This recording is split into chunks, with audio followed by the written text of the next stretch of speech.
Very good morning to the beautiful ladies and handsome gentlemen and energetic youngsters and வீட்ல TV பார்த்துட்டு இருக்கிற எல்லா செலா குட்டீஸ்க்கும் இனிய காலை வணக்கம் சொல்லிட்டு இனி நம்ம ஷோ வெல்கம் பண்ணிடலாம். இது புதையன் காலை தென்றல் வித் மீ செல்வேந்திரன்.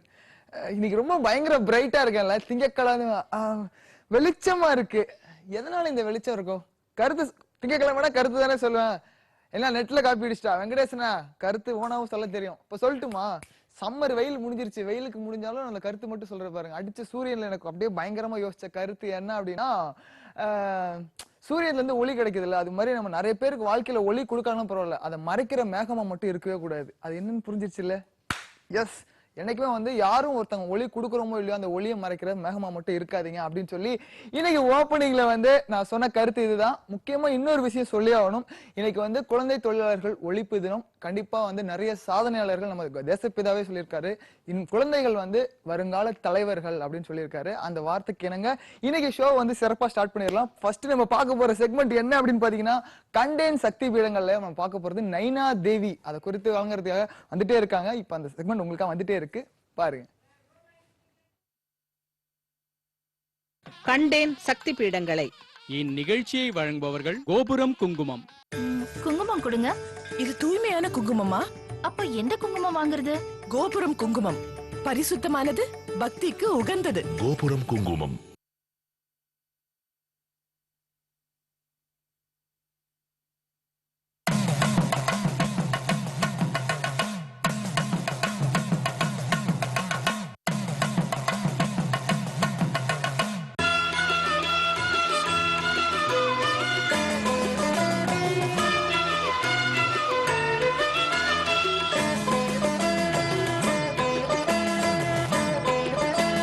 மானசா தேவியை நம்ம கண்குளிர தரிசித்து விட்டு இப்போ நம்ம இருக்கிறது ஹிமாச்சல பிரதேஷ். அந்த ஸ்டேட்டில் தான் நம்ம இப்போ மாநிலத்தில் பயணம் செய்து கொண்டு இருக்கிறோம். டெல்லியிலேருந்து புறப்பட்டு அங்கே பயணம் செய்து கொண்டு இருக்கிறோம். அவளுக்கு அப்புறமாக நம்ம அடுத்து செல்லக்கூடிய இடம் நைனா தேவி, அன்னையின் கண்கள் விழுந்த இடம். ஆதி பராசக்தியின் நயனங்கள் விழுந்த இடம் என்பதால் அவளுக்கு நைனாதேவி என்று பெயர். இந்த இடத்துக்கு நாம பிரயாணம் போகிறோம். அங்கிருந்து ஒரு 2-3 மணி நேரங்கள் பிரயாணத்துல நாம ஊர் பேரும் நயனாதேவி தான். அந்த நயனாதேவி ஊருக்கு நாம போகிறோம். இது எங்க இருக்கு அப்படின்னா, பக்ரானங்கல் அந்த அணை, அந்த ஸ்டேஷன், அந்த ரயில்வே ஸ்டேஷனும் அங்கே இருக்கு. அந்த இடத்துல அதற்கு பக்கத்துல நைனாதேவி அப்படிங்கிற ஊர் இருக்கு.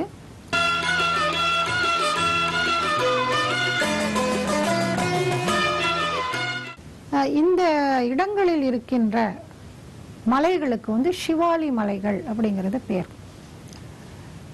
நம்ம இந்த பயணத்துல முழுக்க ஹிமாலயாஸ், இமயமலைகளுக்கு தான் நம்ம பயணம் செய்து அதுக்குள்ள நம்ம பயணம் செய்து கொண்டு இருப்போம். எங்க பார்த்தாலும் அழகிய இயற்கை காட்சி. சிவனே இமயமலையாக எழுந்தருளி இருக்கிறான் அப்படிங்கிறது தான் சிவபக்தர்களுடைய ஒரு கருத்து. குறிப்பாக நைனாதேவி கண்கள் விழுந்த இடம் அப்படிங்கிறதால அன்னையினுடைய அந்த ஒரு அருட்பார்வை நம்ம மேல விழணும் அப்படிங்கிறதுக்கோசரம் நிறைய மக்கள் சென்று கொண்டே இருப்பார்கள். அந்த வகையில நாமும் அந்த மக்களோடு நம்மளும் நீந்தி கொண்டே அந்த கோவிலுக்குள்ள நாம செல்லலாம். உள்ளே அந்த கியூ வரிசையில நின்று நம்ம உள்ளே போகும் பொழுது அன்னையினுடைய ஒரு அழகிய காட்சியை பார்க்கலாம். முழுக்க ஏன்னா அது ஒரு பிண்டி அப்படி என்று சொன்னால் ஒரு சுயம்பு உருவமாக இருக்கும். எல்லா சக்தி பீடங்களிலேயும் அன்னை சுயம்புவாகத்தான், ஒரு கல் உருவமாகத்தான், ஒரு பிண்டி உருவமாகத்தான் காட்சி அளிக்கிறார்.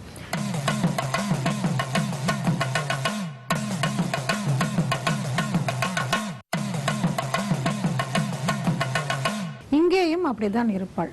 அதனால அந்த இடத்துல அவளை சுற்றி நிறைய பட்டாடைகள், ஜரிகை ஆடைகள் இதெல்லாம் மிக அழகாக போர்த்தி நகைகளை அணிவித்து, ஆனா அன்னையின் கண்கள் தெரியணும் அப்படிங்கிறதுக்கோசரம் மிக அழகிய முறையில் அந்த கண்களை அலங்கரித்து ரொம்ப வைத்திருப்பார்கள். ரொம்ப ஒரு அற்புதமான காட்சி, அற்புதமான தரிசனம் அப்படின்னு தான் சொல்லணும். ஏன்னா அம்பாளினுடைய கண்களையே நாம வந்து தரிசிக்க கூடுகின்ற ஒரு பாக்கியம் நமக்கு கிடைக்கிறது இல்லையா?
அப்படி இருக்கும் பொழுது அன்னையினுடைய கண்கள் முழுக்க முழுக்க நம்ம மேல விழுகிறது அப்படின்னு சொன்னா எவ்வளவு பெரிய பாக்கியம். அதை தரிசிக்கின்ற ஒரு பாக்கியம் நமக்கு கிடைக்கிறது அப்படிங்கிறது வந்து ரொம்ப ஒரு அற்புதமான தருணம் அப்படின்னு தான் சொல்லணும்.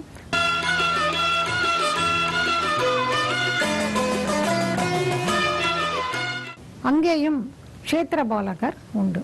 எல்லா இடங்களிலேயும் சக்தி பீடங்களிலே பார்த்தா க்ஷேத்திரபாலகர் என்பவர் நின்ற நிலையிலே கையிலே வந்து ஒரு வாளை தூக்கிய மாதிரி கருப்பு நிறத்துடன் ஒரு அளவுக்கு ஒரு பயங்கரமான தோற்றத்துடன் காட்சி அளிப்பார். ஏன் என்று சொன்னால் அவர் தான் வந்து அன்னைக்கு வந்து காவலாக நிற்கக்கூடியவர்.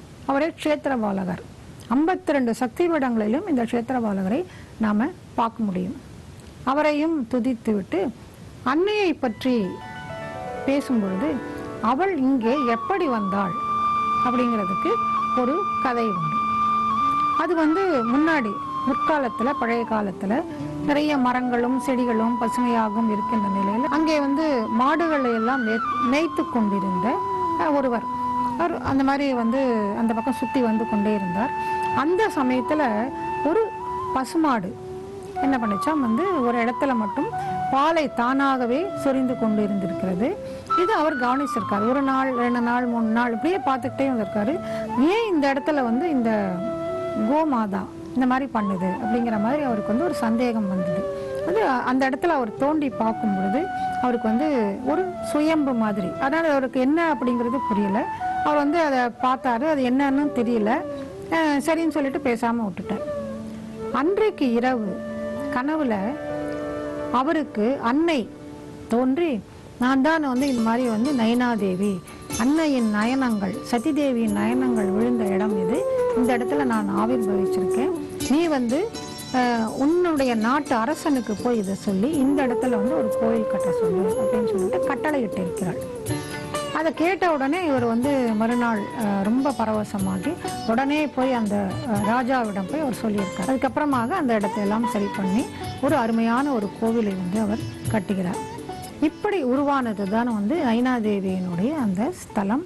இன்றைக்கு மிகவும் வந்து பிரபலமாகி நிறைய ஆயிரக்கணக்கான மக்களை ஆகர்ஷிக்கின்ற ஒரு சக்தியாக அன்னை நயனாதேவி, அங்கே நயனாதேவி அப்படிங்கிற அந்த ஊரிலே அன்னையின் கண்கள் விழுந்த இடத்துல சக்தி பீட்டமாக ஜொலித்து கொண்டு இருக்கிறாள்.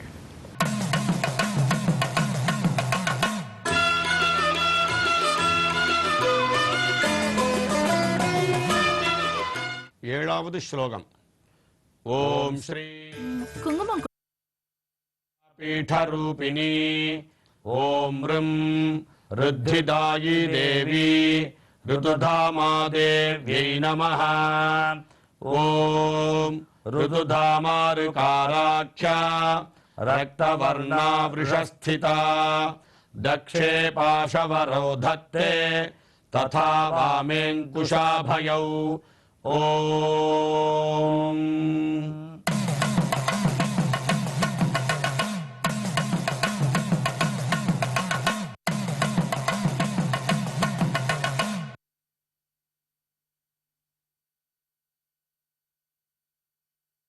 குங்குமம் கொடுங்க. இது தூய்மையான குங்குமமா? அப்ப எந்த குங்குமம் வாங்குறது? கோபுரம் குங்குமம். பரிசுத்தமானது, பக்திக்கு உகந்தது. கோபுரம் குங்குமம். சக்தி தரிசனம் கண்ட திருமதி மஞ்சுளா ரமேஷுடன் ஆனந்த ஆன்மீக பயணம் தாய்லாந்து மலேசியாவில் உள்ள அற்புதமான கோயில்களுக்கு தொடர்புக்கு ஆலயம் ஹெரிடேஜ் சர்வீசஸ் 9444376136. குங்குமம் கொடுங்க. இது தூய்மையான குங்குமமா? அப்ப எந்த குங்குமம் வாங்குறது? கோபுரம் குங்குமம். பரிசுத்தமானது, பக்திக்கு உகந்தது. கோபுரம் குங்குமம். கண்டேன் சக்தி பீடங்களை. இந்நிகழ்ச்சியை வழங்கியவர்கள் Gopuram Kumkumam. Welcome back to the show. You are வாட்சிங் கலைத்தன்றல் வித் மீ செல்வேந்திரன். இன்னைக்கு செக்மெண்ட்லாம் சூப்பரா போயிட்டு இருக்கு. இப்போ அடுத்த செக்மெண்ட் வந்து வானகமே வையகமே. இதுல முக்கியமா ஒரு விஷயம் சொல்லணும். ஒரு கிராமத்துக்கு வந்து அடையாளம் அப்படின்னா என்ன சொல்லுங்க அப்போ? ஒரு மிகச்சிறந்த அடையாளம் வந்து ஆலமரம் தான். ஏன்னா அந்த ஆலமரத்துல நிறைய விஷயங்கள் இருக்கு. ஒரு ஊருக்கு அந்த அடையாளம், அந்த ஆலமரத்திட்ட போப்பா அப்படின்னு சொல்லுவாங்க. இன்னொன்று வந்து குழந்தைகள் எல்லாம் தூரி ஆடு விளையாடாத குழந்தைகளே இருக்க, கிராம குழந்தைகள் எல்லாம் இருக்கவே மாட்டாங்க. சோ அந்த மாதிரி வந்து அந்த கிராமத்துக்குனே ஒரு சிறந்த உரித்தான ஒரு விஷயம் அப்படின்னா அது ஆலமரம் தான். சோ அந்த வானகமே வையமேல முக்கியமா நம்ம பார்க்க போறது ஆலமரம் குறித்து தான். சோ அது உங்களுக்காக வந்துட்டே இருக்கு, பாருங்க. குங்குமம் கொடுங்க. இது தூய்மையான குங்குமமா? அப்ப எந்த குங்குமம் வாங்குறது? கோபுரம் குங்குமம். பரிசுத்தமானது, பக்திக்கு உகந்தது. கோபுரம் குங்குமம். சக்தி தரிசனம் கண்ட திருமதி மஞ்சுளா ரமேஷுடன் ஆனந்த ஆன்மீக பயணம் தாய்லாந்து, கம்போடியா மற்றும் மலேசியாவில் உள்ள அற்புதமான கோயில்களுக்கு தொடர்புக்கு ஆலயம் ஹெரிடேஜ் சர்வீசஸ் 9444376136. குங்குமம் கொடுங்க. இது தூய்மையான குங்குமமா? அப்ப எந்த குங்குமம் வாங்குறது? கோபுரம் குங்குமம். பரிசுத்தமானது, பக்திக்கு உகந்தது. கோபுரம் குங்குமம். காலங்காலமா ராசியான பேங்க்.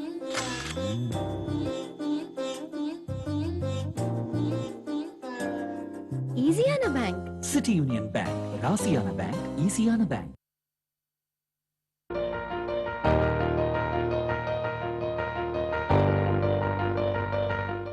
பொதிகை தொலைக்காட்சி நேயர்களுக்கு எனது அன்பான பசுமை வணக்கம். பல்லுயிர்களின் தாய்மடின்னு நம்ம சொல்றோம். அப்போ பல்லுயிர்களின் தாய்மடினா எதுவா இருக்கும்? ஒரு யோசனை நமக்கு வருது. இன்னைக்கு பல்லுயிரின் தாய்மடி எங்க இருக்கு? நகரம் அப்படியே விரிவடைஞ்சிட்டே போகுது. நகரமயமாக்கல்ங்கிறது பல இடங்கள்ல தொடர்ந்து நடக்குது. நகரம் அப்படியே விரிவடைஞ்சிட்டே போகுது. அங்கெல்லாம் குடியிருப்புகளும். ஆனா நகர குடியிருப்புகளில் ஏதாவது மரங்கள் இருக்கா? பசுமை இருக்கா? பறவைகள் எல்லாம் வருதா? பட்டாம்பூச்சிகள் வருதா? சரி, பட்டாம்பூச்சிகள் வரணும், அதே மாதிரி பறவைகள் வரணும். குறைந்தபட்சம் தென்றல் வருதா? குளுமை இருக்கிறதா? இப்ப குடியிருப்பு பகுதிகளில், நகரமயமான இடங்களில் பசுமையை தொலைத்திருக்கிறோம். அதனாலதான் நம் குழந்தைகள் இன்றைக்கு மனப்புழுக்கத்தோடு இருக்கிறார்கள். எல்லா குழந்தைகளும் மனப்புழுக்கத்தோடு இருப்பதற்கு காரணம், நாம் வாழுகிற பகுதியில் போதிய பசுமை பரப்பு இல்லை. ஒரு காலத்தில் வீதிக்கு 2 மரம் 3 மரம் இருக்கு, ஆலமரம்.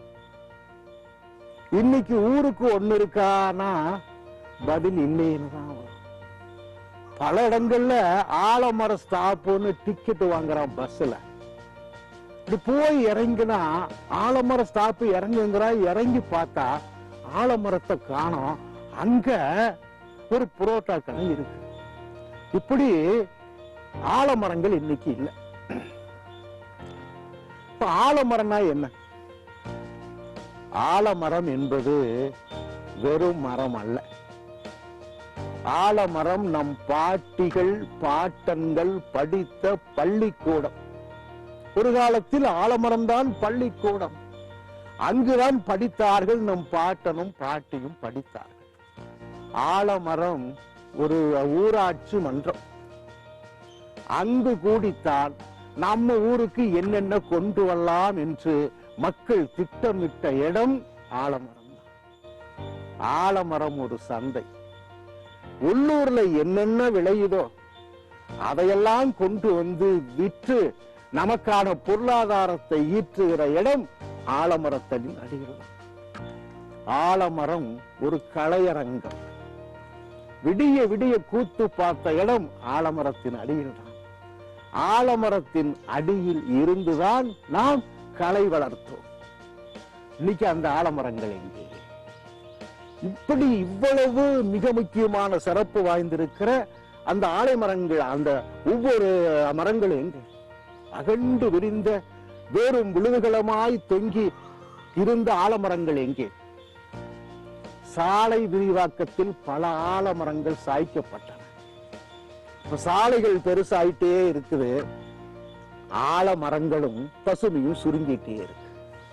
ஆலமரங்களை பேர்த்து எரிஞ்சிட்டோம். இப்ப கொஞ்சம் பரவாயில்லை. குறிப்பாக பசுமை பரப்பை பாதுகாக்க வேண்டும் என்று நினைக்கிற நல்லெண்ணம் கொண்ட இயற்கையாளர்கள் கொஞ்சம் பேர் நமக்கு வந்துட்டாங்க.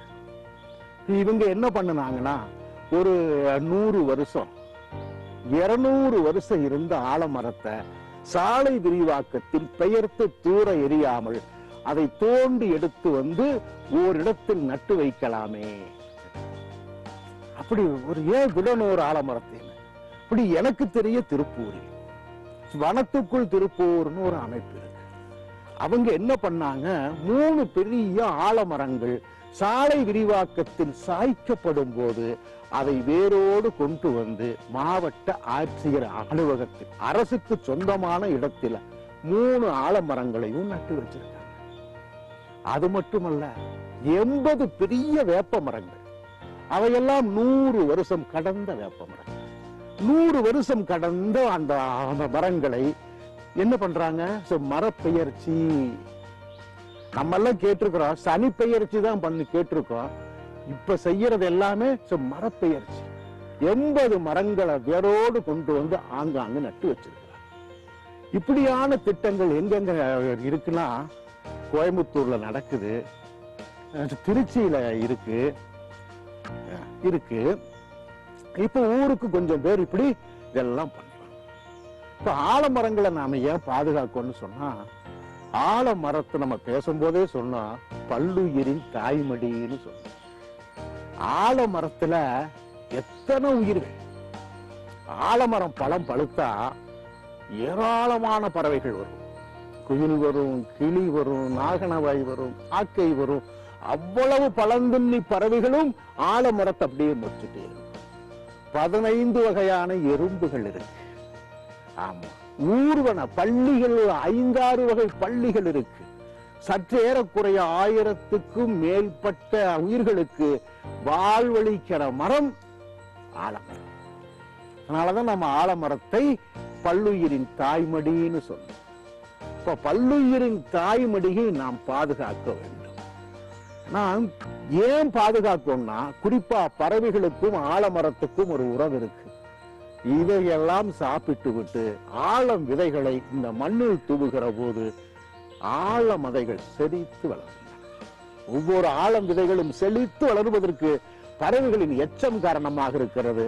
ஆக ஆலமரத்தை காப்பாற்றுவதன் மூலம் நம்மை சுற்றி இருக்கிற பல்லுயிர்களையும் உள்ளபடியே காப்பாற்ற முடியும். உள்ளபடியே நாம் ஆலமரங்களை காப்பாற்றுவோம், ஆங்காங்கே நட்டு வைப்போம்.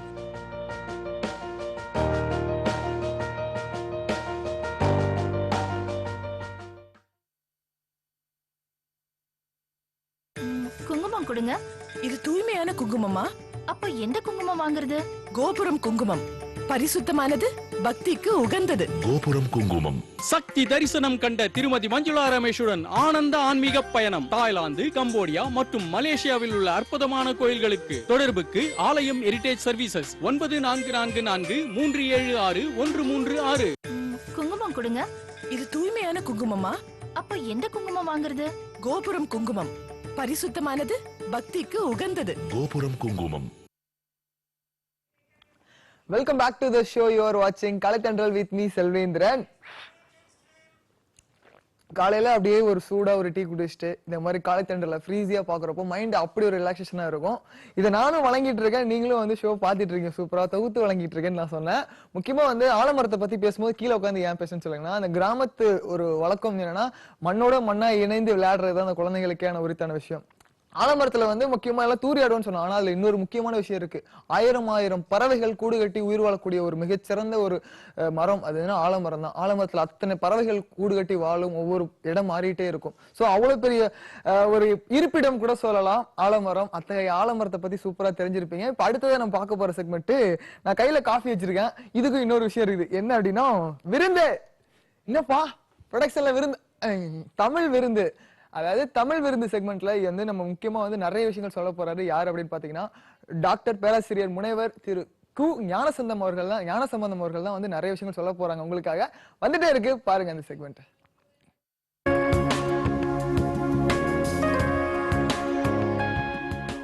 பொதிகை தொலைக்காட்சி நேயர்களுக்கு என்னுடைய இனிய காலை வணக்கம். நம்முடைய தமிழ் விருந்த கேட்ட பல பேர் எனக்கு சொல்றப்ப தொலைபேசியில் ரொம்ப அரிய விஷயங்களை சொல்றீங்க அப்படின்னாங்க. நான் அதான் சொன்னேன், அது பொதுகை தாங்க கொடுக்கும். ஏன்னா நம்ம பல்வேறு விஷயங்கள்ல பொழுதுபோக்கு மாத்திரம் பார்க்குறோம். பொழுதும் போக்கணும், பொழுதையும் ஆக்கணும்.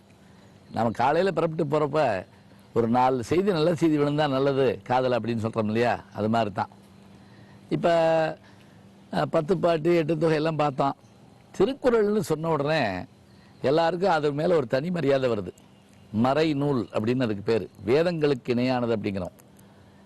இந்த நூலை எழுதிய திருவள்ளுவர், இந்த நூலுக்கான பெயர் திருக்குறள். இதெல்லாம் நம்ம பார்த்துட்டோம். என்ன பார்க்குறோம் அப்படின்னா நமக்கு தெரிஞ்ச விஷயங்கள் மாதிரி தான் இருக்குது. ஒருத்தர் கூட கேட்டார், திருவள்ளுவர் தான் அவர் பேருங்களா அப்படின்னு. இல்லை, பொதுவாக என்னென்னா பல பேருடைய பேரே நமக்கு தெரியலங்க. நல்லா சொன்னால் திருஞான சம்பந்தர் பக்தி இலக்கியத்தில் வந்து பாட்டு எழுதி இப்படிக்கு ஞான சம்பந்தன்னு அவர் போட்ட பிறகுதான் அவருடைய பாட்டுன்னு உறுதியாக தெரியுது. அது வரைக்கும் பல புலவர்கள் சங்க இலக்கியங்களில் பேரே போடலை. போட்டாங்களா இல்லையான்னு நமக்கு தெரியலை. அப்புறம் எப்படி அதை வச்சு சொல்கிறோம் அப்படின்னு கேட்டால், ரொம்ப புகழ்பெற்ற குறுந்தொகை பாட்டில் கூட யாயும் ஞாயும் யாராகியரோங்கிற பாட்டு கூட எழுதினவர் பேர் தெரிலங்க. நீ யாரோ நான் யாரோ, உன்னுடைய தாய் தந்தையர் என்னுடைய தாய் தந்தையர் யார் யாரோ, ஆனால் நம்ம 2 பேரும் செம்புலம்னு சொல்லக்கூடிய சிவந்த மண்களுடைய நிலத்தில் தண்ணீர் விழுந்தோடனே அந்த தண்ணி எப்படி பிரிக்க முடியாமல் போயிருதோ அது மாதிரி நம்ம சேர்ந்துட்டோம்னு சொல்கிறாங்க. இந்த பாட்டு எழுதின ஒரு பேர் என்ன பண்ணிட்டாங்க, செம்புல பெயல் நீரார் அப்படின்னு போட்டு விட்டாங்க. அதாவது நான் அந்த வார்த்தையை அடிக்கடி சொல்லிகிட்டே இருந்தால் அந்த வார்த்தை போடுவோம் இல்லையா. இப்போ கல்லூரியில் கூட வாத்தியார்களுக்கு பேர் வைக்கிற பண்ண ஒன்று ஒரே மாதிரி ஒரு வார்த்தையை சொல்லிட்டே இருந்தாருன்னா அந்த பேரை வச்சு விட்ருவாங்க. அப்படியே அவராக இருப்பார். அப்படிமா ஒருத்தன் ஒன்றும்ல, அவர் அடிக்கடி அப்படியான் இருப்பார், அவருக்கே தெரியாது. ஒன்றும் நான் இந்த வார்த்தை இல்லை, அவர் சொல்கிறத வச்சு ஒரு பேர் அடையாளத்துக்காக. நான் பள்ளிக்கூடத்தில் படிக்கிறப்ப ஒருத்தர் புதுசாக வேலைக்கு இதுக்கு வந்தாருங்க, புதுசாக வந்து ஜாயின் பண்ணார். அவர் பேர் புது வாத்தியார். ரிட்டையர்ட் ஆகிற வரைக்கும் புது வாத்தியார்னே சொல்லிட்டே இருப்பாங்க. போன வாரம் புது வாத்தியார் ரிட்டையர்ட் ஆகிட்டாருன்னு. என்னையா புது வாத்தியார் எப்படியா ரிட்டையர்ட் ஆவார்னா, அவருக்கு 35 வருஷமாக புது வாத்தியார்னு பேர். சரி இருக்கட்டும். இங்கே திருக்குறளுங்கிறப்ப அது அவருடைய பேரானா, திரு என்பது அடைமொழி. வள்ளுவம் என்பது என்ன, வள்ளுவம்ன்றது அவருடைய அந்த பிறந்த குலம். இன்னைக்கு கூட நீங்கள் பார்க்குற சொல்கிறோம் இல்லையா, சோதிடத்தின் கலை இதுகள் நீங்கள் போய் பார்த்தீங்கன்னா திருவள்ளுவர் சோதிட நிலையம் அப்படிலாம் போட்டிருக்கோம். அது என்ன, அவங்க காலத்தை கணிப்பவர்கள் போல அப்படி வச்சுருப்பாங்க. இவருடைய இந்த உருவம் கூட நமக்கு இந்த உருவம் தானா, தாடி வச்சிருப்பாரா, தலையில் ஒரு கொண்டை போட்டிருப்பாரா? ஏன்னா அவரே சொல்கிறாரு, நீட்டலும் அழித்தலும் வேண்டா அப்படின்னு அவர் சொல்றார். மழித்தலும் நீட்டலும் வேண்டா, உலகம் பழித்தது ஒழித்து விடும் அப்படிங்கிறார். அப்ப மழித்தல்னா முட்டையா போட்டுக்கிறது, நீட்டல்னா தாடி வச்சுக்கிறது, எல்லாம் வேண்டான்னு அவரே சொல்றார். மழித்தலும் நீட்டலும் வேண்டா, உலகம் பழித்தது ஒழித்து விடுன்னு சொன்னா அவரே சொல்லியிருக்காரு. அப்புறம் தாடி வச்சிருக்காருன்னா இந்த உருவம் நம்ம உருவாக்கிட்டது தான். வள்ளுவம் என்பது அவர் பிறந்த குலமாகவும், திரு என்பது அடைமொழியாகவும் வச்சு, அருங்கிறது ஆண்பால் விகுதின்னு நம்ம சொல்லுவோம். மந்திரி வந்தார், பிரதமர் வந்தார் அப்படிங்கிறோம் இல்லையா, 6. இது மரியாதைக்குரிய சொல்லு. இவர் வாழ்ந்த காலம்ங்கிறத எதை வச்சு சொல்றோம் அப்படின்னா, 2ஆம் நூற்றாண்டாக இருக்கலாம்ங்கிறோம். இன்னைக்கு 1800 வருடங்களுக்கு முன்பாக அவர் வாழ்ந்திருக்க வேண்டும். அதுக்கு என்ன ஆதாரம் அப்படின்னா, அதற்கு பின்வந்த பல இலக்கியங்களில் திருக்குறளுடைய கருத்துக்கள் இருக்குது. வா சுப மாணிக்கனார் என்ற நல்ல தமிழறிஞர் மதுரை பல்கலைக்கழகத்தினுடைய மதுரை காமராசர் பல்கலைக்கழகத்தினுடைய துணைவேந்தராக இருந்தவர். நான் படிச்சுட்டு இருந்தப்ப அவர் தான் துணைவேந்தராக இருந்தார். அவர் ஒரு அருமையான விஷயம் சொல்லியிருப்பாருங்க. அதாவது, திருக்குறள் நீரோட்டம் பாயாத தமிழ் வயல்களே இல்லை அப்படிம்பார். இலக்கிய வயல்களே இல்லை. அதாவது திருக்குறள்ங்கிறது ஒரு ஆறுன்னு வச்சுக்கிட்டா அந்த ஆற்று நீர் பாயாத வயல்கள் இல்லை, இலக்கிய வயல்கள் இல்லை. அதை வச்சுட்டு நம்ம வரிசையாக சொல்லலாங்கிறாங்க. இந்த திருக்குறளுடைய பெருமை பல்வேறு இலக்கியங்களில் சொல்லப்பட்டாலும் இது மொழிபெயர்க்கப்பட்ட போது தாங்க உலகம் முழுவதும் போய் சேர்ந்தது. பெயர் சொல்லியாச்சு.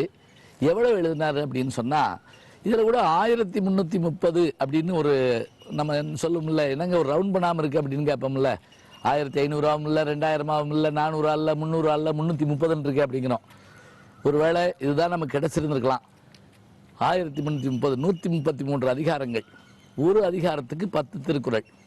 இது இந்த 10 கூட என்ன சிறப்பு தெரியுங்களா? 10 பாட்டு 8 தொகையெல்லாம் பெரிய பெரிய பாட்டுங்க. 150 வரி 700 வரியெல்லாம் இருக்குது, அடியெல்லாம் இருக்குது. ஆனால் இது 7 சொற்கள்ங்க. இந்த 7 சொல், மேலே 4 கீழே 3. நான் அடிக்கடி சொல்லுவேன், திருவள்ளுவர் மாதிரி பெரிய சிந்தனையாளர் யாரும் கிடையாது. ஏன் தெரியுமா? இந்த நூற்றாண்டில் நாம் வச்சிருக்கோமே செல்ஃபோனு, இந்த குறுஞ்செய்திக்குள்ளே திருக்குறளை அடக்கி போடலாம்னா அவர் எப்படி யோசிச்சிருக்காரு? 21ஆம் நூற்றாண்டில் அந்த மனிதர்கள் அவங்களுக்கு குறுஞ்செய்திக்கான செய்தி வேணும்னா திருக்குறள் அளவுக்கு போதும்னு தெரிஞ்சு வச்சுக்கிட்டு அன்னைக்கே அதை செஞ்சு வச்சிருக்காருன்னு நம்ம தைரியமாக சொல்லலாம். அப்போ இவர் பாடிய அந்த அறத்துப்பால், பொருட்பால், இன்பத்துப்பால் அல்லது காமத்துப்பால், இந்த 3 பால்களில் இவர் சொல்லப்படுற அந்த 133 அதிகாரங்களில் அபூர்வமான செய்திகள் இருக்கு. மொழிபெயர்க்கப்பட்ட உடனே இதுக்கு பெரிய மரியாதைங்க. அதுக்கு முதல்ல நாம தான் பாராட்டிக்கிட்டு இருந்தோம். யார் இது அற்புதமாக மொழிபெயர்த்தாந்தீங்களா? மேல்நாட்டிலிருந்து வந்த ஜியு போப் போன்றவர்களும் வீரமாமுனிவரும் மற்றும் இந்த பெருமக்களும் இதை மொழிபெயர்த்தாங்க. இதுக்கு என்ன ஆதாரம்னு கேட்குறீங்களா? மொழிபெயர்த்ததுக்கு காந்தியடிகள் தேசப்பிதா, அவருக்கு குரு யாருன்னு கேட்டிங்கன்னா லியோ டால்ஸ்டாய், ரஷ்யாவினுடைய மிகப்பெரிய எழுத்தாளர். அவருக்கு ஒரு முறை கடிதம் எழுதினாராம். சஞ்சலங்கள் மனசில் ஏற்படுது, சில நேரங்களில் என்ன செய்யறதுன்னு தெரியல, நீங்கள் எல்லா விஷயத்தையும் எழுதுறீங்க, எனக்கு ஏதாவது ஒரு ஆறுதல் சொல்லுங்களேன் அப்படின்னு காந்தியடிகள் எழுதினாராம். அதுக்கு லியோ டால்ஸ்டாய் இந்துவுக்கு ஒரு கடிதம் அப்படின்னு அதில் எழுதுறாரு. நீங்கள் கேட்குறதுக்கெல்லாம் நல்லா இருக்கு கேட்குறது கேள்வி, இதுக்கு எதுக்கு ஏன்ட்ட கேட்குறீங்க? உங்கள் இந்தியாவில் தமிழ்நாட்டில் தமிழ் மொழியில் திருக்குறள் என்ற ஒரு நூல் இருக்கிறது. அந்த நூலில் சொல்லப்படுகிற செய்திகளை படித்து பாருங்க, அதை காட்டில் இனிமே என்ன இருக்குன்னு லியோ டால்ஸ்டாய், ரஷ்ய அறிஞர், வடநாட்டில் பிறந்த காந்தியடிகளுக்கு தமிழ்நாட்டினுடைய திருக்குறளை சொல்லுகிறார் என்றால் இதனுடைய மொழிபெயர்ப்பை அவர் பறித்திருக்கிறாருங்க. இதை கேட்ட உடனே காந்தியடிகளுக்கு கவலையாக போச்சான், நம்ம நாட்டு இலக்கியத்தை நம்ம பார்க்காம விட்டோம்னு சொல்லி பிறகு அதை ஆங்கில மொழிபெயர்ப்பை படித்தாராம். இது போல எத்தனையோ பேரறிஞர்கள் மொழிபெயர்த்து கொடுத்த அந்த தமிழ் இலக்கிய அந்த திருக்குறள் நூல் இருக்கு இல்லைங்களா, இதனுடைய அருமையை தெரிந்து கொண்ட எல்லீஸ் என்கின்ற சென்னை கவர்னர் என்ன பண்ணார்னா, சென்னையில் 7 கிணறு உருவாக்குனவர் அவர் தாங்க. தண்ணி பஞ்சம் வந்தப்ப அந்த 7 கிணறு மட்டும் இல்லை, தண்ணீர் தொட்டியில் வைத்த இடத்துல எல்லாம் வான் சிறப்புங்கிற அதிகாரத்தை எழுதி வச்சிருக்கிறார். அது மட்டும் இல்லை, திருவள்ளுவருக்கு உருவம் பொறித்த தங்க காசு வெளியிட்டவர் அவர் தாங்க. எப்படி பாருங்க, மேல்நாட்டுக்காரர்கள்லாம் திருக்குறளை இவ்வளவு தெரிஞ்சு வச்சுக்கிறாங்க. இந்த திருக்குறளில் சொல்லப்பட்டிருக்க அபூர்வமான செய்திகள் இருக்கு இல்லையா, அரசியல், அங்கவியல், இல்லறவியல், நீங்கள் அப்படியே சொல்லிக்கிட்டே போகலாம். நாளும் நாளும் நாளும் ஒரு குறளை சொன்னால் அதுவே அற்புதமாக இருக்கும். இதனால் இவன் முடிக்கும் என்றாய்ந்து அதனை அவன்கண் விடல் என்கின்ற ஒரு அற்புதமான திருக்குறள். இன்னைக்கு நம்ம மேனேஜ்மெண்ட் ஸ்டடீஸ் படிக்கிறோமே, MBA BBA எல்லாம் படிக்கிறோமே, இதுக்கெல்லாம் ஒரே வரியில் சொல்லக்கூடிய குறள் அதுதாங்க. அரிய செய்திகள் 1000 உண்டு. தொடர்ந்து பார்ப்போம். Welcome back to the show. You are watching Kalai Tendral with Selva. முக்கியமா வந்து ஒரு விஷயம் சொல்லி ஆகணும். என்ன அப்படின்னா, இன்னைக்கு நம்ம இருந்த செக்மெண்ட், அடுத்த செக்மெண்ட்டை பத்தி பேசணும்னாவே இன்னைக்கு பயங்கர எனர்ஜெட்டிக்கா இருக்க போது. இந்த செக்மெண்ட்டை பத்தி நான் ஏன் அவ்வளவு பயங்கர பில்டப் கொடுக்குறேன் அப்படின்னு யோசிக்கிறீங்களா? முக்கியமா வந்து சாதனைக்கு பண்றதுக்கு வந்து வயசு ஒரு பொருட்டே இல்லை அப்படின்றதுக்கு காரணமா இருக்கக்கூடிய child prodigy Arun Solaiyappan drummer, அவரை தான் நீங்க மீட் பண்ண போறோம். வெல்கம் டு காலை தென்றல் ஷோ. உங்களை காலை தென்றல் நிகழ்ச்சியில் வரவேற்கிறது ரொம்ப சந்தோஷப்படுறோம். அருண், உங்களை பத்தி நான் நிறைய விஷயம் தெரிஞ்சதுக்கு முன்னாடி ஒரு மாண்டேஜ் உங்களுக்கு வந்துட்டு இருக்கு, பாத்திரலாம்.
அடேங்கப்பா, இவ்வளவு விஷயங்கள் வந்து உங்களோட இதுல பார்க்கும்போது தெரியுது. நிறைய சாதனைகள் பண்ணியிருக்கீங்க. உங்களோட முதல் பயணம், இந்த இசை பயணம், ட்ரம்ஸ் மேல ஆர்வம் வந்தது எப்போ? எனக்கு ஃபர்ஸ்ட் நான் ஒரு 5 இயர்ஸ் இருக்கும்போது நாங்கெல்லாம் திருச்செந்தூர் போயிருந்தோம். திருச்செந்தூர்ல அப்ப ஏகாந்தம்னு வரும், அதில் எல்லாரும் மேலாம் வாசிச்சுட்டே வந்துட்டு இருப்பாங்க. அப்ப நானும் அவங்க பக்கத்துலயே போயிட்டே இருப்பேன். சரி, அவங்க வாசிச்சுட்டு இருந்தா நானும் அதை ரொம்ப நல்லா பார்த்துட்டே இருப்பேன். அப்ப ரொம்ப பிடிச்சிருந்துச்சு எனக்கு. அவங்க வாசிச்சு முடிச்சோடனே வச்சிருவாங்க அது கீழே. அவங்க போனோடனே நானும் திருப்பி அதை வாசிச்சுட்டே இருப்பேன். அதை எங்க அம்மா பார்த்துட்டு எனக்கு அதெல்லாம் ஒரு ஆர்வம் தெரிஞ்சிச்சுன்னு சொன்னாங்க. அதுக்கப்புறம் அப்பெல்லாம் சிவமணி சார் வந்து நிறைய ஆட்ல வருவாரு. அப்ப அவர் ஆட்லாம் வரும்போது நான் அந்த வெசல்ஸ் எல்லாம் எடுத்து நானா வாசிக்க ஆரம்பிப்பேன். வீட்டுல இருக்க வெசல்ஸ்? ஆமா, வீட்டுல இருக்கிறத எடுத்து நானா வாசிக்க ஆரம்பிப்பேன். அதுக்கப்புறம் எங்க அம்மாவும் அப்பாவும் அந்த வெசல்ஸ்ல அடிச்ச வரைக்கும் இன்னும் ஞாபகம் இருக்கா உங்களுக்கு? சிக்னேச்சர் மியூசிக்னு சொல்லி ஏதாவது ஞாபகம் இருக்கா அடிச்சது அந்த மாதிரி? அப்பெல்லாம் என்ன பண்ணுவேன்னா சும்மா அப்படிதான் வெசல்ஸ் வாசிப்பேன். ஒரு நாள் எடுத்து வச்சுப்பேன் கரெக்டா. ஓ சூப்பர். பட் உங்களுக்கு ரொம்ப ரொம்ப ஃபேவரட்டான ஒரு மியூசிக், நீங்க அடிக்கிறப்ப அடிக்கடி அடிக்கிற ஒரு ரிப்பீட்டட் மியூசிக்னா அது எது? இப்ப எங்களுக்காக வாசி காட்டுங்க. ஏன்னா அடிக்கிறது எல்லாம் ஃபோக் தான், எல்லாருக்கும் மோஸ்டா பிடிக்கும். அதனால அதான் நான் நல்லா வாசிப்பேன். கண்டிப்பா அது நேயர்களுக்கு.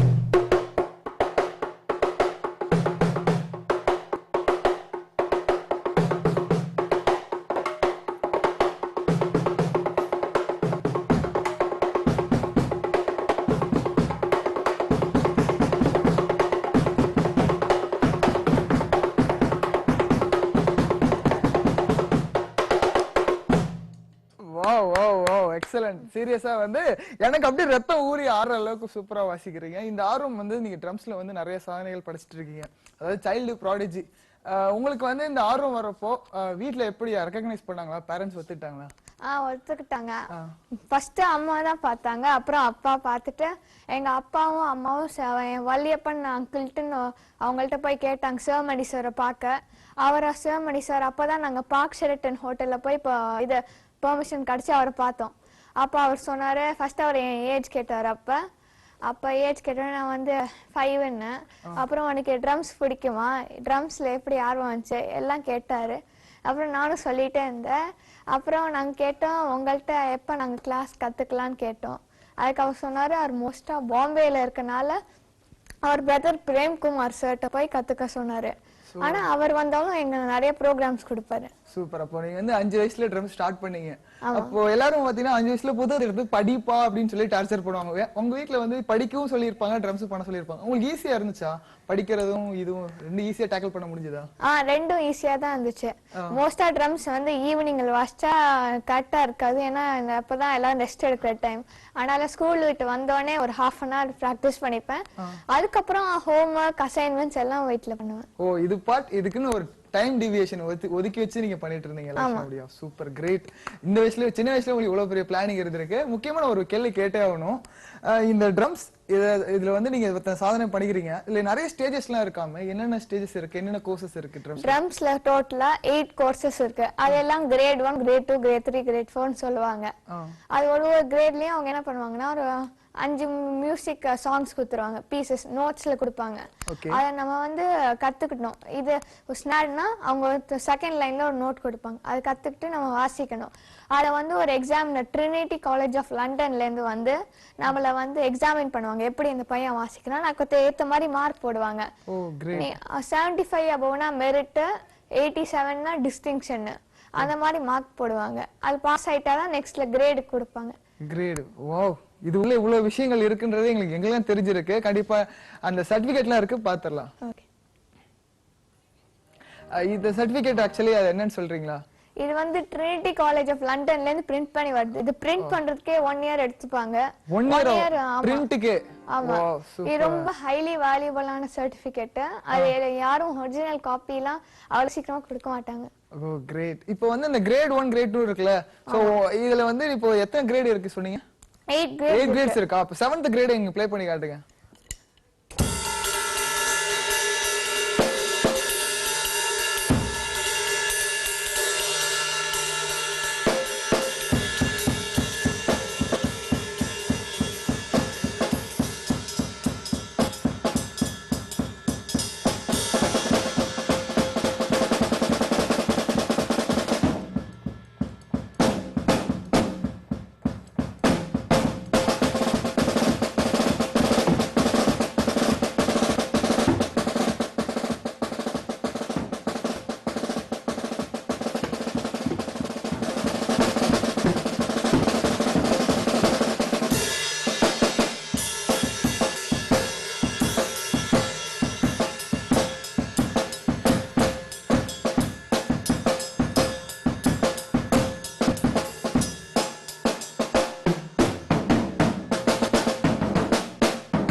எக்ஸலென்ட்.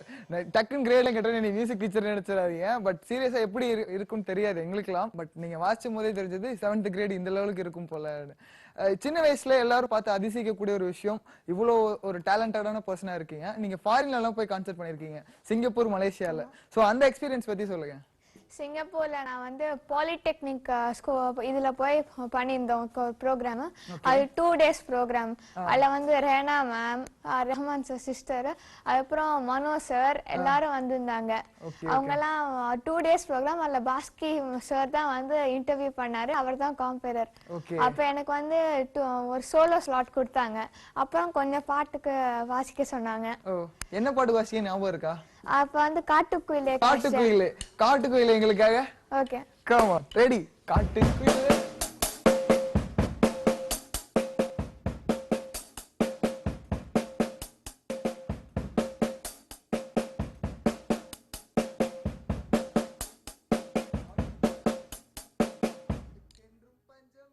பாடத்தான் ஆடத்தான் நான் கொடூரமா பாடுவேன், மன்னிச்சிருக்கேன். பட் மியூசிக் சூப்பரா பண்றீங்க.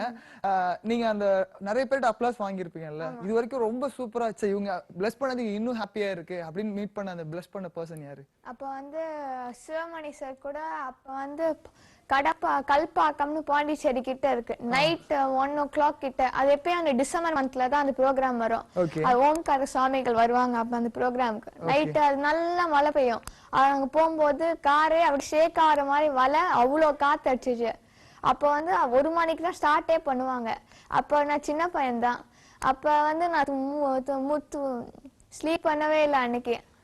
அப்போ அவர் சிவமணி சார் பார்த்துட்டு என்ன வந்து பையன் குட்டி பையன் இன்னும் தூங்காம வெயிட் பண்ணிட்டே இருக்கானே. அப்புறம் அவர் என்னை கூப்பிட்டாரு, என்கிட்ட வந்து வாசிக்கிறியான்னு கேட்டாரு. அப்ப எனக்கு ரொம்ப ரொம்ப ஆசையா இருந்துச்சு, அவர் கூட வாசிக்கணும்னு எல்லாருக்கும் ஒரு கனவு இருக்கும்.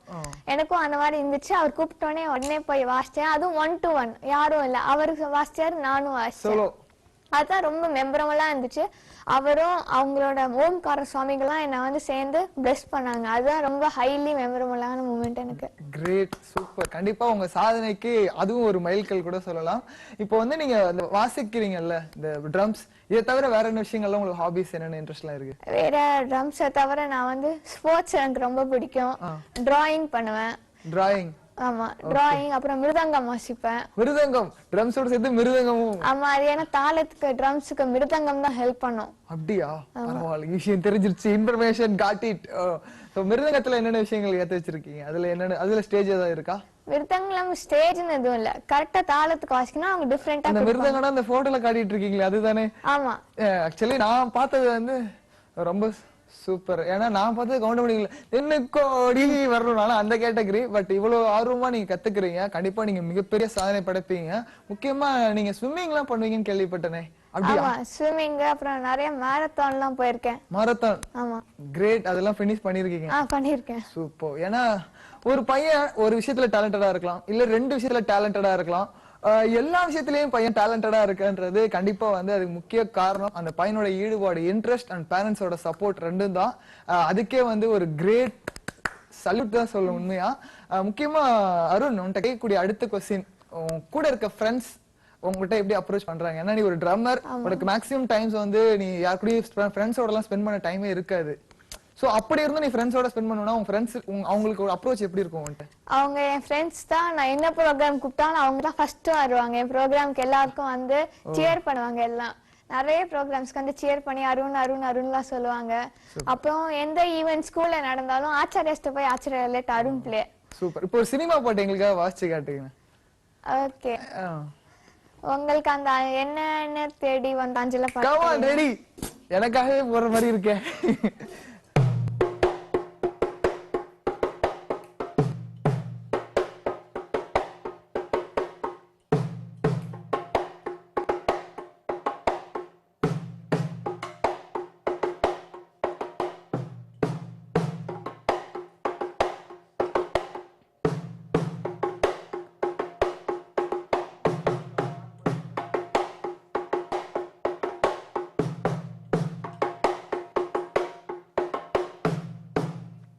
Super, great.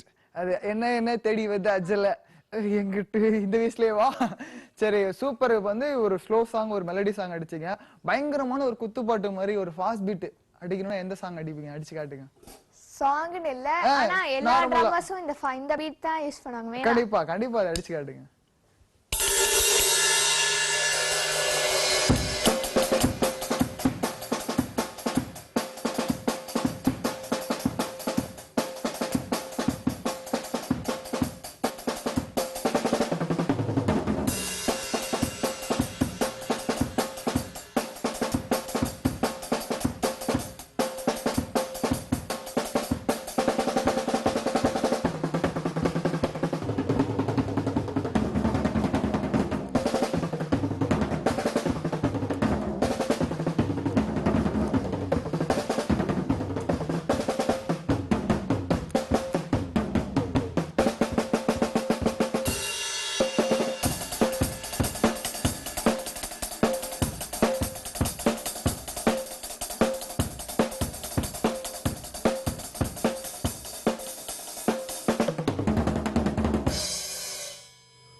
சீரியஸா இந்த ஷோ ஃபுல்லா அப்படியே ட்ரம்ஸே வாட்சிட்டே இருந்துடலான்னு தோணுது. அந்த அளவுக்கு சொன்னோம்னா அருண் வந்து பயங்கரமா பின்னி படல் எடுத்துட்டு இருக்காரு. அருண், இந்த சாதனைகள்லாம் இருக்கிறப்போ நீங்க பர்ஃபார்மன்ஸ் பண்றீங்கல்ல, இது வரைக்கும் உங்களுக்கு இன்ஸ்பிரேஷனா யார் இருந்திருக்கா? எனக்கு எப்பயும் இன்ஸ்பிரேஷனா இருந்தது வந்து ஃபர்ஸ்ட் சிவமணி சார் தான். அவர் பார்த்து தான் ஃபர்ஸ்ட் ட்ரம்ஸுக்கு வந்தது. ஆனால் ரொம்ப அவர் தான் எனக்கு இன்ஸ்பிரேஷன். அது ஹெல்ப் பண்ண எங்க பிரேம்குமார் சாருக்கும் அவர் பிரதர், அவர் தான் எனக்கு சொல்லி கொடுத்து நிறைய ட்ரம்ஸ் வாசிக்க சொல்லி கொடுத்ததே அவர் தான்.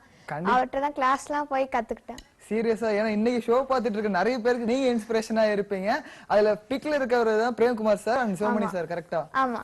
அவங்க மாஸ்டர். எப்படி மாஸ்டர் தான் கூடுவீங்களா எப்படி? மாஸ்டர் தான். ஓ சிறப்பு. சோ நீங்க கத்துக்கிட்டப்போ நிறைய வந்து கஷ்டமா இருந்திருக்கும். என்னென்ன விஷயம் கஷ்டமா ஃபீல் பண்ணிருக்கீங்க? கஷ்டமா ஃபீல் பண்ணது ஃபர்ஸ்ட் போனோடனே நான் அவ்வளவு நல்லாலாம் வாசிக்க மாட்டேன் ஃபர்ஸ்ட்ல.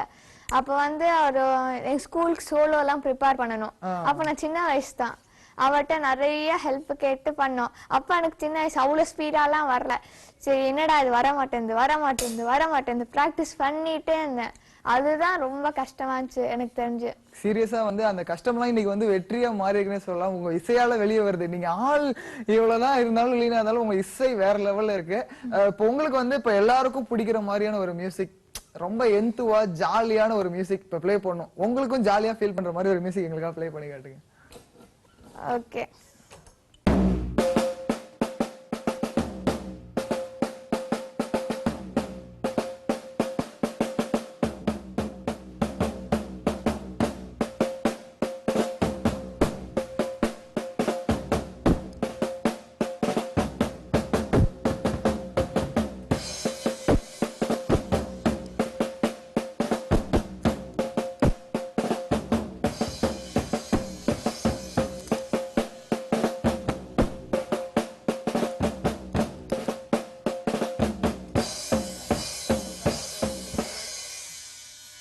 இது தாண்டியா ஆட்டமும் ஆட கஜரா கூட்டமும் கூட சீரியஸா சூப்பரா இருந்தது. மியூசிக் எல்லா விஷயமும் கத்துட்டீங்கல்ல, அப்ப ஸ்டடீஸ்லயும் கான்சென்ட்ரேஷன் பர்ஃபெக்ட்டா இருக்கும். நீங்க 10th படிக்கிறீங்க, சீரியஸா வந்து இன்னும் நீங்க பழைய சாதனைகள்லாம் படைக்கணும். முக்கியமா வந்து நம்ம கேட்கக்கூடிய ஒரே விஷயம் என்னன்னா, இந்த கத்துக்கணும், ட்ரம்ஸ் கத்துக்கணும் அப்படின்னா இந்த சின்ன குழந்தைகளுக்கு நிறைய பேருக்கு இன்ட்ரெஸ்ட் இருக்கும். சோ அவங்களுக்கு எல்லாம் என்ன சொல்லணும்னு ஆசைப்படுறீங்க? அவங்களுக்கு எல்லாம் என்ன சொல்லணும்னா, ட்ரம்ஸ்ல அவங்களுக்கு ஆர்வம் இருந்தா ஃபர்ஸ்ட் அவங்க கிளாஸ்ல போய் சேர்த்துக்கோங்க. அவங்க என்ன கேட்டாலும் பண்ணி கொடுங்க. அவங்க ட்ரம்ஸ் இல்லவே மத்த இன்ஸ்ட்ருமெண்ட்ல கூட இருக்கலாம், இல்ல வேறல கூட இருக்கலாம். சோ அவங்களுக்கு பிடிச்சதுல சேர்த்தீங்கன்னா அவங்க நல்லா பண்ணுவாங்கன்னு தான் சொல்ல விரும்புறேன். கிரேட். சின்ன ஒரு பையன் சாதனை மட்டும் இல்லாம ஒரு மெச்சூர் டாக் இருக்கு. சோ அந்த மெச்சூர் டாக்குக்கே கண்டிப்பா இன்னும் பெரிய சாதனைகள்லாம் படைக்கும் நம்பிக்கை இருக்கு. இந்த இசை அதாவது ஆர்வத்துல வந்து நிறைய விஷயங்கள் பண்ணிட்டு இருக்கீங்க. அப்பா அம்மா வந்து எந்த அளவுக்கு சப்போர்ட்டிவா இருக்காங்க? அப்பா அம்மா தான் மோஸ்ட் சப்போர்ட் கொடுத்தது. எல்லா ப்ரோக்ராமுக்கும் அவங்க தான் எனக்கு கூட்டிட்டு போவாங்க, கிளாஸஸ்க்கும் அவங்க தான் கூட்டிட்டு போவாங்க. நான் கிளாஸ் போனது வந்து இப்ப வேப்பேரி போகணும், அது ரொம்ப தூரம் எங்க வீட்டுல இருந்து. நாங்க இருக்கிறது ஆரேபுரம். அப்ப வந்து அப்பா ஆபீஸ் போயிருவாங்க, அம்மா தான் என்னை வந்து டெய்லி கூட்டிட்டு போவாங்க. அம்மா வந்து அங்க உட்காந்துட்டே இருப்பாங்க. கிளாஸ் வந்து 1.5 hours இருக்கும், 1 hour இருக்கும், டே சொல்ல முடியாது. அவங்க அங்க உட்காந்துட்டு நான் என்ன வாசிக்கிறேனோ அது அவங்க நோட்ஸ் கூட அவங்களே நோட்ஸ் எடுத்து வீட்டுல அவங்க சார் அப்படி சொல்லி கொடுத்தாங்களே, வீட்டுல அந்த மாதிரி வாசிக்கணும், அந்த மாதிரிலாம் அவங்க நிறைய ஹெல்ப் பண்ணிருக்காங்க எனக்கு. ஓ சூப்பர். அப்ப இந்த பிராக்டிசிங் ஹவர்ஸ் ரொம்ப இம்பார்ட்டன்ட். சோ ஒரு நாளைக்கு மேக்ஸிமம் நீங்க எவ்வளவு ஹவர்ஸ் பிராக்டிஸ் பண்ணது எடுத்துப்பீங்க? ரொம்ப ஏதாவது இம்பார்ட்டன்ட் ஃபங்க்ஷன்ஸ்லாம் இருந்தா ஒரு 1 hour வாசிப்பேன். நார்மல் டேஸ்ல 1/2 hour. இப்போ நீங்க நிறைய ஸ்டேஜஸ்ல போய் பெர்ஃபார்மன்ஸ் பண்ணிருப்பீங்கல்ல, அதுல ரொம்ப மெமரபிள் ஸ்டேஜஸ்னா எந்த ஸ்டேஜஸ், எந்த ஊர்ல பண்ணது, அது ரொம்ப மறக்க முடியாத ஒரு பெர்ஃபார்மன்ஸ் அப்படினா? அப்போ நாங்க மெட்ராஸ் ரேஸ் கிளப்ல நீ சிரித்தா தீபாவளின்னு ஒரு ப்ரோக்ராம் பண்ணியிருந்தாங்க. அதுல வந்து 300 to 400 சேரிட்டி சில்ட்ரன்லாம் வந்திருந்தாங்க. அவங்கள வந்து என்டர்டெயின் பண்ற மாதிரி என்ன வாசிக்க சொன்னாங்க. சரி அப்ப நல்லா மழை எல்லாம் பெஞ்சிச்சு.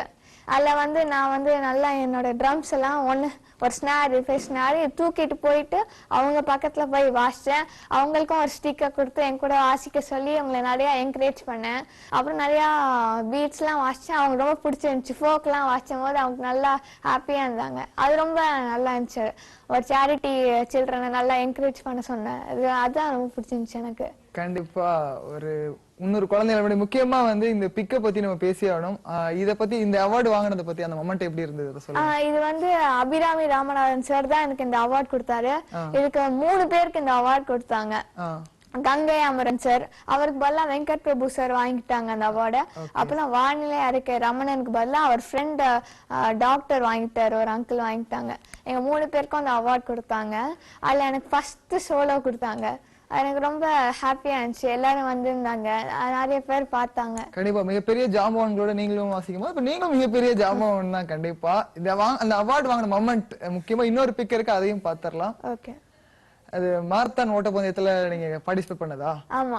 ஓகே. இது எவ்வளவு தூரம் ஓடுனீங்க அன்னைக்கு ஞாபகம் இருக்கா? ஓடுனது 5 கிலோமீட்டர்ஸ். 5 கிலோமீட்டர்ஸ் கம்ப்ளீட் பண்ணிட்டீங்க. பண்ணிட்டேன். பரவாயில்லை. மியூசிக்லயும் டைம் இருக்கு, ரன்னிங்லயும் டைம் இருக்கு, ஸ்விம்மிங்லயும் டைம் இருக்கு. எல்லாத்துலயும் ஈக்குவலா அந்த டைம் டீவியேஷன் ஃபாலோ பண்றீங்க ரெகுலரா. ஆமா.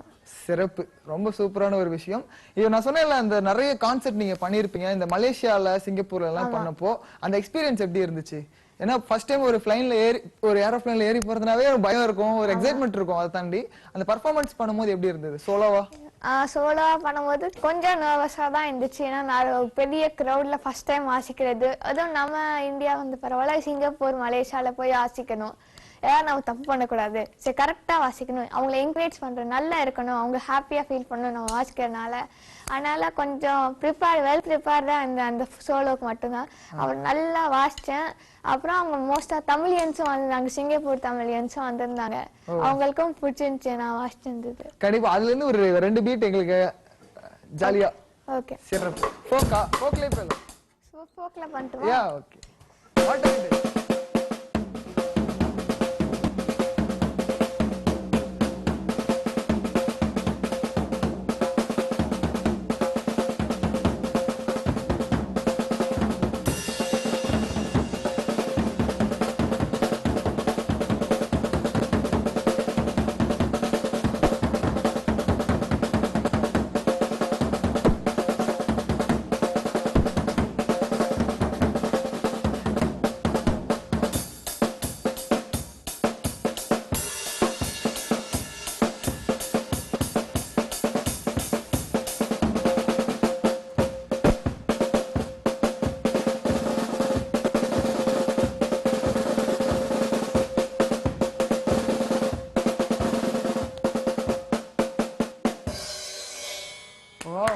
பையன் பட்டாசா வெடிக்கிறாரு சீரியஸா.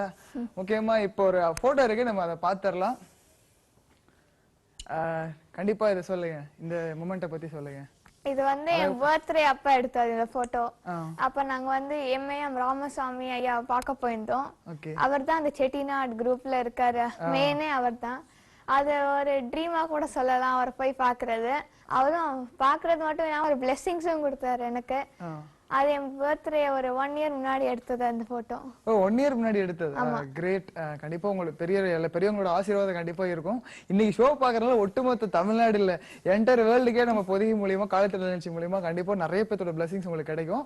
முக்கியமா சொல்ல நினைச்சேன், இவ்வளோ டேலண்டட் இருந்தாலும் பட் அந்த அமைதியா ஒரு காமா இருக்கிறீங்க. இன்னும் நிறைய விஷயங்கள் கத்துக்கணும்னா என்னென்ன விஷயங்கள் கத்துக்கணும்னு ஆர்வம் இருக்கு? இன்னும் கத்துக்கணும்னா நிறைய வெஸ்டர்ன் மியூசிக் போய் வாசிக்கணும், நிறைய வெஸ்டர்ன் இன்ஸ்ட்ருமெண்ட்ஸ்லாம் வாசிக்கணும்னு ஆசை இருக்கு. நான் புதுசா இப்பெல்லாம் வருது இன்ஸ்ட்ருமெண்ட், எலக்ட்ரானிக் பேட் எல்லாம் வருது, அதுலயும் நல்லா வாசிக்கணும்னு ஒரு ஆசை இருக்கு. ஓகே. அது 2 மட்டும் தனியா இருக்கு. அது என்ன பேங்கோஸ் அப்படியே? ஆமா, அது பாஞ்சோஸ். அது மட்டும் தனியா ப்ளே பண்ணுவீங்களா? அது கையிலயும் வாசிக்கலாம், இதுலயும். Come on, try with hand.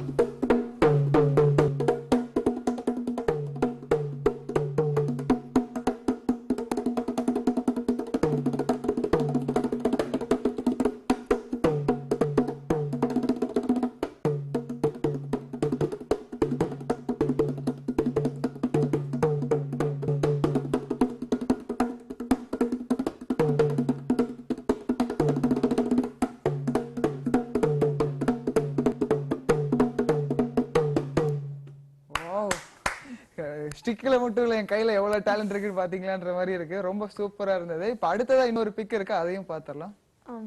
இந்த மொமெண்ட்டை பத்தி சொல்லுங்க. இது வந்து மலேசியால ஆஸ்ட்ரோ டிவிக்கு போயிருந்தாங்க. அங்க வந்து நாங்க ஆஸ்ட்ரோ டிவில வந்து அவர் வாசிக்க எனக்கு ஒரு சான்ஸ் கொடுத்திருந்தாரு. அவர் ஃபர்ஸ்ட் என்னை பார்த்த உடனே ஹலோ வெல்கம்லாம் பண்ணாரு. அவரை கூப்பிட்டு எப்படி வாசிக்கிறான்னு கேட்டாரு. அப்ப நாங்க இது 2 தான் கொண்டு போயிருந்தோம். அவர் முன்னாடி எப்படி இது வாசிச்சு காமிச்சோன்னே ஓகே நல்லா வாசிக்கிற, ஒரு ஆஸ்ட்ரோ டிவில ஒரு டெலிகாஸ்ட் பண்ணாங்கன்னு நினைக்கிறேன். சூப்பர். சீரியஸா வந்து ஒரு கிரேட். இப்போ ஒட்டுமொத்தமா வந்து எல்லாருக்கும் பிடிக்கிற மாதிரி உங்களுக்கு நீங்க அடிக்கடி ரிப்பீட்டடா வாசிச்ச மியூசிக் என்ன? ரிப்பீட்டடா எல்லாத்தையும் வாசிச்சு பழகி இருப்பீங்க. சரி ஓகே. இப்போ வந்து அந்த குழந்தைங்க சொன்னீங்கல்ல, அந்த 300 குழந்தைகள் ரசிச்சாங்கன்னு சொன்னீங்களா, அந்த ரசிச்சதுல ரொம்ப பிடிச்சதா நீங்க ஃபீல் பண்ண மியூசிக் என்னவோ அதை ப்ளே பண்ணுங்களேன். ஓகே.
கண்டிப்பா இன்னைக்கு நான் ஃபுல்லா டான்ஸ் ஆடியே நான் டயர்ட் ஆயிருவேன். அந்த அளவுக்கான டயர்டே ஆகாம சூப்பரா எனர்ஜெட்டிக்கா மியூசிக் போட்டுட்டே இருக்கீங்க. கிரேட்.